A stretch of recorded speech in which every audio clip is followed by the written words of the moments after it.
It's my pleasure to be talking to Jim Schild today about something called the International Year of the Pulse.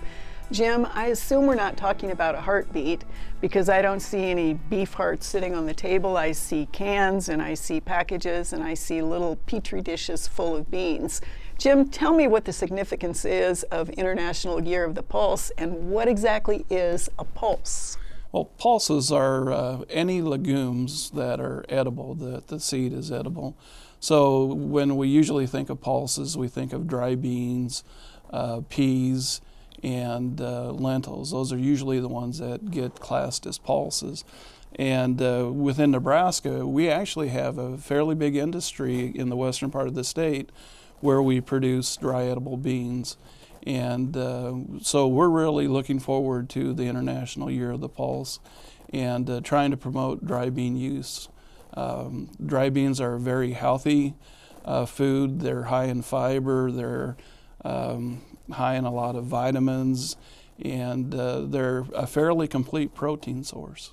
Why are dry edible beans important in Nebraska, and particularly in western Nebraska, Jim?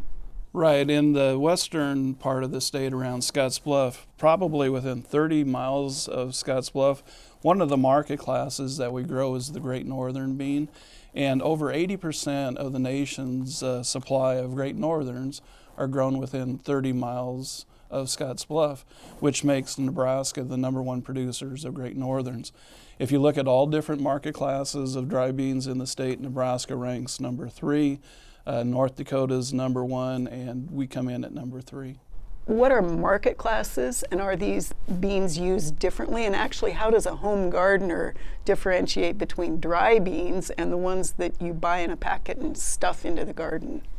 Well, really what makes a market class is kind of the size, the shape, and the color of the seed coat determines the market classes.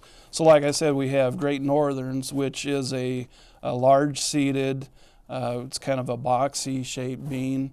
And the one thing that makes Nebraska so unique is with our dry falls in the western part of the state, we can produce a very shiny coat dry edible bean. Whereas if you take a look at the navy beans, which are grown up primarily in Michigan, the color and the shininess of the navy is not quite there.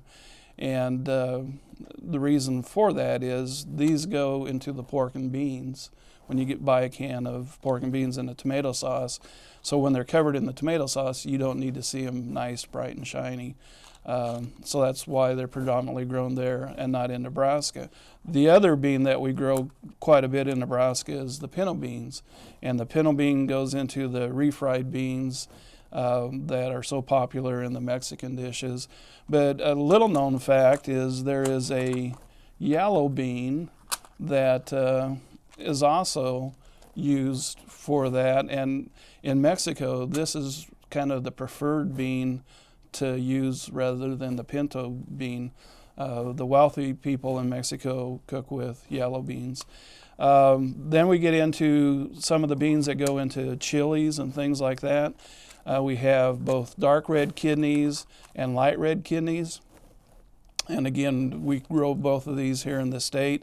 We probably grow more light red kidneys, and they're grown down around Imperial. That's the area that they're usually grown.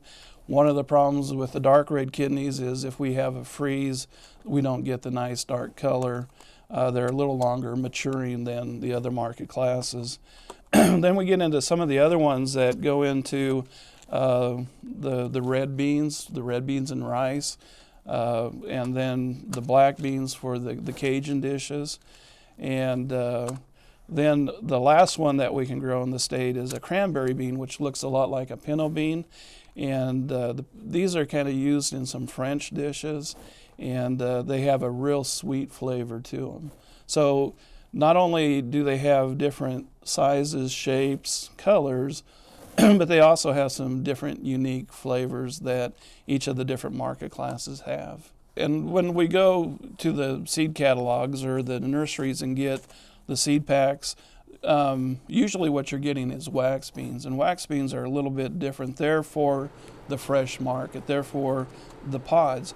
These certainly have the pods, But if you would try to save the seed from these and cook them like you would a dry bean, you're not going to get the same characteristics as the dry beans.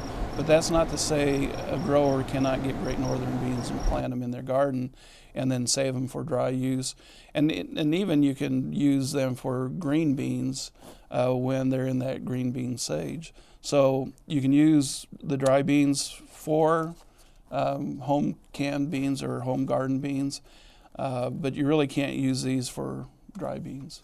Jim, I want to thank you a lot for making that long drive across the state of Nebraska again, and for being involved in what is really a cool product for the state of Nebraska. Well, thanks, Kim. I'm glad that you're promoting a Western Nebraska product, and it's been my pleasure to do this today.